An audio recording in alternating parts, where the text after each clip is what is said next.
بسم اللہ الرحمن الرحیم۔ دنیا کا پہلا قتل۔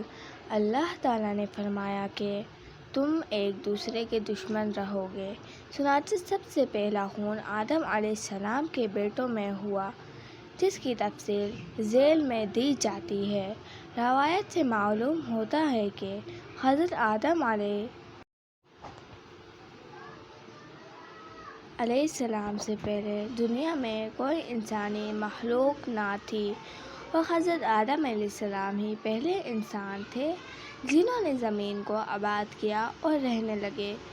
ان سے نسل انسانی پیدا ہوئی۔ ان کے ہاں جڑواں بچے پیدا ہوتے تھے، یعنی ایک دفعہ ایک لڑکی اور ایک لڑکا پیدا ہوتا تھا۔ تو اس طرح شادی کا نظام ایسے قائم ہوا کہ ایک مرتبہ کی پیدائش کی لڑکی کا دوسری مرتبہ کی پیدائش کی لڑکی کے ساتھ شادی کی جائے گی۔ اب پائے اور قابل، جو کہ حضرت آدم علیہ السلام کے دو بیٹے تھے، ان دونوں میں سے شادی کے مسئلے پر اختلاف پیدا ہو گیا، یعنی وہ لڑکی حضرت آدم علیہ السلام نے حابیل کو دی تھی، اس لڑکی کو قابیل نے مانگنا شروع کر دیا۔ اس لڑکی کا نام اقلیمہ تھا۔ اس پر حضرت آدم علیہ السلام نے کہا کہ تم دونوں اللہ کے نام پر نیاز قربانی دو، اور جس کی نیاز یا قربانی کو آگ جلا جائے گی، اس کی قربانی یا نیاز قبول سمجھی جائے گی۔ اب بھائی، جو کہ نبی کے حکم پر تھا، اس کی نیاز کو غیب سے آگ جلا گئی، یعنی اس کی نیاز قبول ہو گئی۔ قابیل کی نیاز چھوڑ دی گئی، اس کو آگ نے نہ جلایا، یعنی قبول نہ ہوئی۔ قابیل اس بات سے اور ناراض ہو گیا اور غصے اور حد سے باہر نکل گیا۔ قابیل نے چاہا کہ بھائی کو مار ڈالے، اور آخرکار اس نے اس کام کا ارتکاب کر ہی ڈالا، یعنی قابیل نے حابیل کو مار ڈالا، اور یہ پہلا ناحق، کیونکہ اس سے پہلے کوئی انسان قتل نہ ہوا تھا، یعنی یہ زمین پر پہلا ناحق خون اور پہلی ہی میت تھی۔ اب قابیل کو فکر ہوا کہ اس لاش کو کہاں اور کیسے چھپائے۔ قابیل بہت ڈر گیا، اگر اس کی لاش یوں ہی پڑی رہی تو دوسرے آ کر دیکھ کر مجھے پکڑ لیں گے اور مجھ پر جرم ثابت ہو جائے گا۔ وہ 2 دن تک اس کو باندھ کر لیے چلتا رہا۔ آخرکار اللہ تعالیٰ نے ایک کوّا بھیجا، اس کوّے نے زمین کو کریدا۔ قابیل نے اس کوّے کو زمین کریدتے دیکھا تو اس سے یہ سمجھ گیا کہ زمین کو کھود کر اس میں مردے کو دفن کرنا چاہیے۔ اب قابیل نے زمین کو کھودا اور اس میں بھائی کو دفن کر دیا، اور بہت پشیمان بھی ہوا۔ روئے زمین پر سب سے بڑا گناہ نہیں ہوا، اس نے آگے رسم چل پڑی۔ اسی وجہ سے توریت میں آیا ہے کہ ایک مارا تو سب کو مارا، یعنی ایک کے مرنے سے اور دلیر ہوتے ہیں تو سب کے گناہ میں وہ قابیل بھی شریک ہے۔ دراصل یہ سارا قصہ جو حضرت آدم علیہ السلام کے ساتھ رونما ہوا، یعنی شیطان کا حضرت آدم علیہ السلام کو سجدے سے انکار اور قابیل کا اپنے بھائی حابیل کو قتل کرنا، سارا لوح محفوظ میں لکھا جا چکا تھا، اور یہ سارا اللہ تعالیٰ کی حکمت عملی تھی جو ظاہر ہوتی رہی، کیونکہ کوئی بھی کام مشیت ایزدی کے خلاف نہیں ہو سکتا۔ جس طرح کہ حضرت ابراہیم علیہ السلام کی رحلت کا قصہ، جو اس طرح بیان کیا جاتا ہے کہ ابراہیم علیہ السلام نے خدا تعالیٰ سے یہ دعا کی تھی کہ میرے خواہش کے بغیر میری روح قبض نہ کی جائے۔ اس وجہ سے جب مشیت ایزدی ہوئی کہ ابراہیم علیہ السلام کی روح قبض کی جائے تو اللہ تعالیٰ نے ملک الموت کو ایک بوڑھے مصلوب القوا شخص کی صورت میں ابراہیم کے پاس بھیجا۔ حضرت ابراہیم علیہ السلام اس وقت مہمانوں کو کھانا کھلا رہے تھے تو حضرت ابراہیم علیہ السلام نے اس بوڑھے ملک الموت کو بھی دسترخوان پر اٹھایا۔ ضعیف ناتوانی نے اس بوجھے کو اس قدر مجبور کر دیا تھا کہ جب لقمے کو وہ اٹھا کر منہ میں رکھنے کا ارادہ کرتا تو وہ اس کے ناک کان میں پڑ جاتا اور بڑی مشکل اور تکلیف سے لقمہ منہ تک پہنچتا تو حضرت ابراہیم علیہ السلام نے اس سے دریافت کیا کہ آپ کی عمر کتنی ہے؟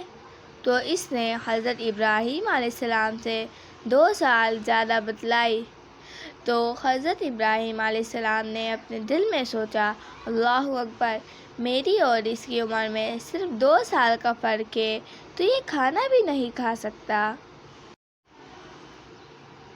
غالباً 2 برس کے بعد میری بھی یہی حالت ہوگی۔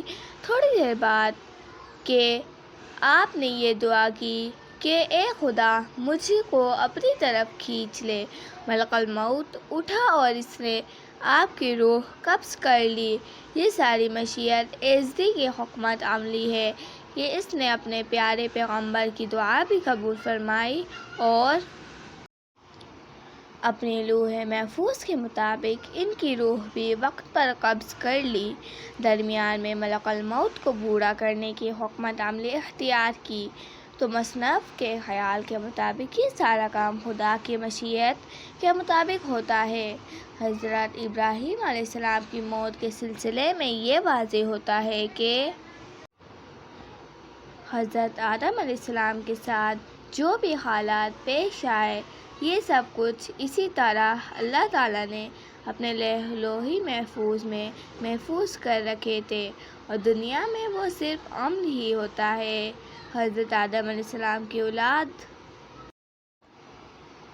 قرآن میں حضرت آدم علیہ السلام کے بیٹے حابیل اور قابیل کا ذکر پایا جاتا ہے۔ حضرت آدم علیہ السلام کے اولاد میں 3 لڑکے اور 2 لڑکیاں تھیں۔ لڑکوں کے نام حابیل، قابیل اور حضرت شیث علیہ السلام تھے اور لڑکیوں کے نام غزوہ اور اللہ تھے۔ آدم علیہ السلام کے قصے کے حقائق۔ حضرت آدم علیہ السلام کے پورے قصے میں سے ڈر مت تخلیقی واضح ہوتی ہے۔ انسان کے اندر شرم و حیا کا جذبہ ایک فطری جذبہ ہے، اس لیے آدمی اپنا سد کھولتے ہوئے فطرتاً شرم محسوس کرتا ہے۔ شیطان کا نسل انسانی پر پہلا وارث کی شرم و حیا پر ضرب لگتا ہے تاکہ وہ ہی دیا ہو جائے، پھر یہ گناہ آسانی سے کر گزرے گا۔ انسان کھلی ہوئی برائی کی دعوت کم ہی قبول کرتا ہے اور اسی گناہ پر اکسانے کے اس لیے شیطان اور اس کے چیلے کو انسان کے خیر خواہ کا بھی دھار پھیرتا ہے۔ انسان کے اندر خوب سے خوب تر اور مفید سے مفید تر کی تلاش کا جذبہ ہر وقت کام کرتا رہتا ہے۔ انجیل کے مطابق یہ روایت بالکل درست ہے کہ شیطان سانپ نے پہلے حضرت حوا علیہ السلام کو بہکایا اور ان حوا کے کہنے پر آدم علیہ السلام نے بھی ممنوع درخت کے پھل کھایا، بلکہ شیطان نے دونوں کو ہی دھوکہ دیا تھا۔ انسان کے ساتھ خدا کی مدد اس وقت تک رہتی ہے جب تک وہ اس کا مطیع ہوتا ہے، مگر جب نافرمانی کرتا ہے تو اللہ تعالیٰ کی مدد باقی نہیں رہتی اور انسان اپنے نفس کے تابع ہو کر برائیوں میں پھنس جاتا ہے۔ یہ شیطان کے رونا فرمانی اور تکبر ہے اور انسان کی راہ اطاعت اور عاجزی ہے۔ اپنے قصور پر نادان ہو کر معافی مانگنے پر اللہ تعالیٰ گناہوں کو معاف کر دیتا ہے۔ حضرت آدم علیہ السلام کی تعلیمات وہی تھی جو قرآن پاک میں ارشاد ہے۔ ہر پیغمبر کی تعلیمات کی بنیاد توحید رہی ہے۔ انہوں نے ان تعلیمات کی درد سے اپنی اولاد کو نیکی کی طرف بلائی۔ وہ خود بڑے برگزیدہ پیغمبر اور اللہ کے پیارے تھے۔ ہر وقت اللہ تعالیٰ کی ہوگی میں مصروف رہتے، حقوق اللہ اور حقوق العباد کی تعلیم دیتے رہتے تھے۔ ان پر کوئی کتاب نازل نہیں ہوئی، البتہ وحی کے ذریعے خدا کے احکامات نازل ہوتے رہے۔ البتہ مجھے حالے ہوئے یہ خانہ کعبہ کی حضرت نوح علیہ السلام جب حضرت آدم علیہ السلام کو زمین پر اتارا گیا تو پہلے آدم علیہ السلام کو اللہ تعالیٰ کی طرف سے خانہ کعبہ کی تعمیر کا حکم ہوا تو آدم علیہ السلام نے کعبہ کی بنیاد رکھی اور اس کو بنایا۔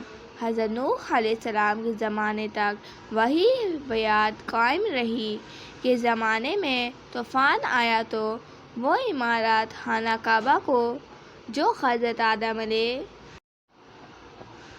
السلام کے تعمیر کی تھی منہدم ہو گئی، مگر صرف اس عمارت کی بیعت باقی رہ گئی۔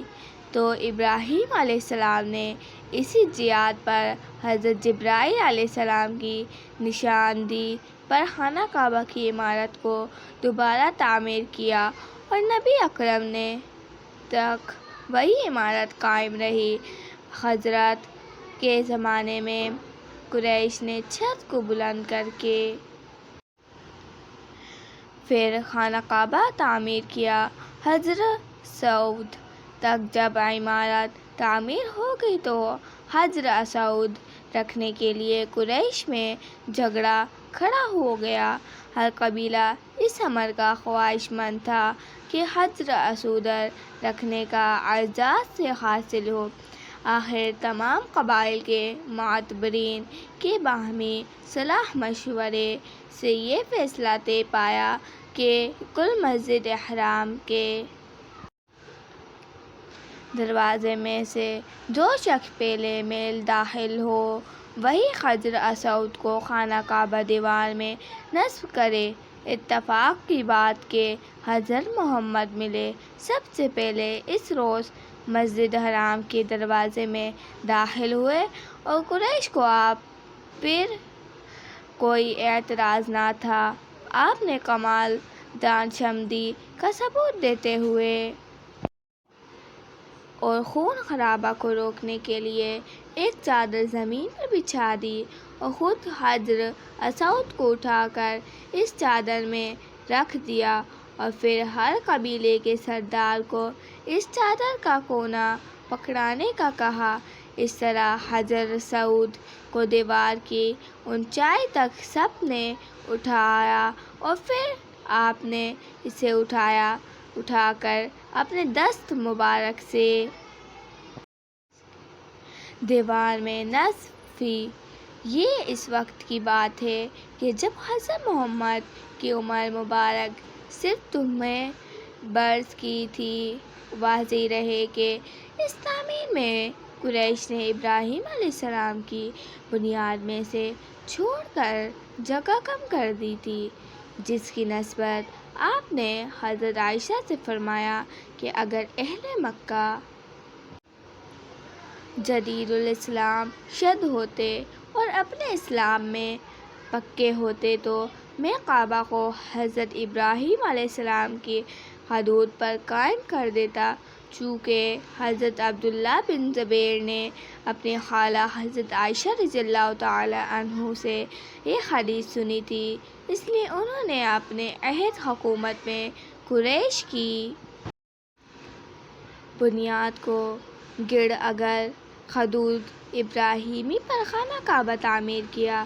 عبد الملک بن مروان کے خلافت کے زمانے میں جب حجاج نے حضرت عبداللہ بن زبیر کو شہید کر دیا تو حزب الحکم عبد الملک بن مروان حجاج نے حضرت عبداللہ بن زبیر کی بنیاد کو گرا کر پھر ان حدود پر خانہ کعبہ قائم کیا جن پر قریش نے حضرت کے زمانے میں تعمیر کیا تھا۔ اس کے بعد عبد الملک بن مروان نے جب حضرت عائشہ رضی اللہ تعالی عنہ کو والی حدیث سنی تو بہت افسوس کے ساتھ کہا کہ اگر پہلے سے صحیح طور پر یہ حدیث میں سن لیتا تو اس کے مطابق حدود ابراہیمی پر خانہ کعبہ کی تعمیر کرواتا، لیکن خانہ کعبہ کی عمارت مکمل ہو چکی تھی، اس لیے کچھ رد بدل ممکن نہیں تھا۔ ہارون الرشید کے خلافت میں ہارون رشید نے حضرت امام مالک رحمۃ اللہ علیہ سے مشورہ کیا کہ خانہ کعبہ کو حضرت عبداللہ بن زبیر کی حدود کے مطابق تعمیر کیا جائے، مگر امام مالک رحمۃ اللہ علیہ نے مشورہ نہیں دیا اور یہ کہا کہ خانہ کعبہ کو بادشاہوں کے تماشاگاہ نہیں بننا چاہیے تاکہ ہر بادشاہ اپنے عہد حکومت میں گھڑی گھڑی اس کو منہدم کر کے یہ گڑا گھر نئی تعمیر کرتا رہے۔ اس مشورے کے بعد وہی حجاز کی بنیاد قائم رہی اور مشین کی حدیث سے معلوم ہوتا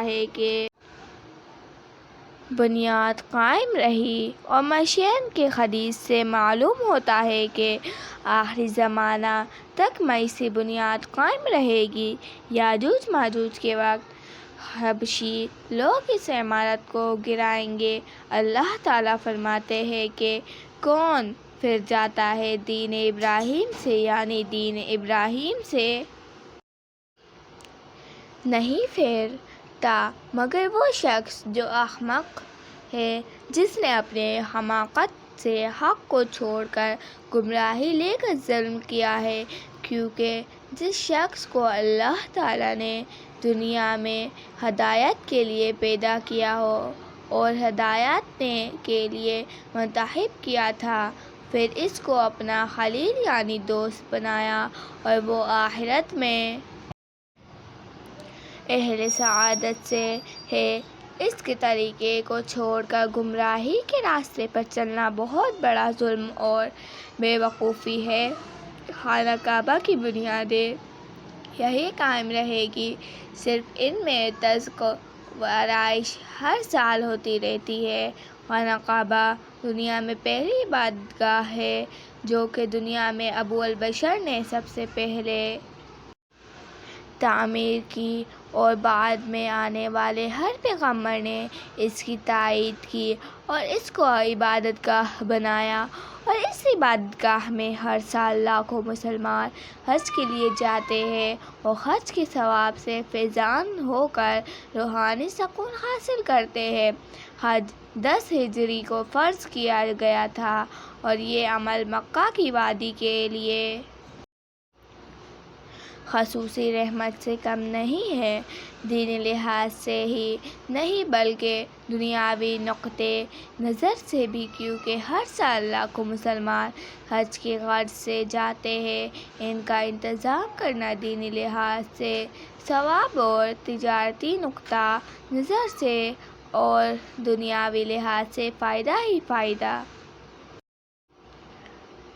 یہ سب حضور نبی اکرم صلی اللہ علیہ وسلم کی توفیق اور برکت سے ہے کہ مکہ کی آج بھی بے آب وگیا وادی میں ہر موسم میں ہر قسم کے پھل اور سبزی کا دستیاب ہونا ایک معجزے اور کمال سے کم نہیں ہے۔ اللہ حافظ۔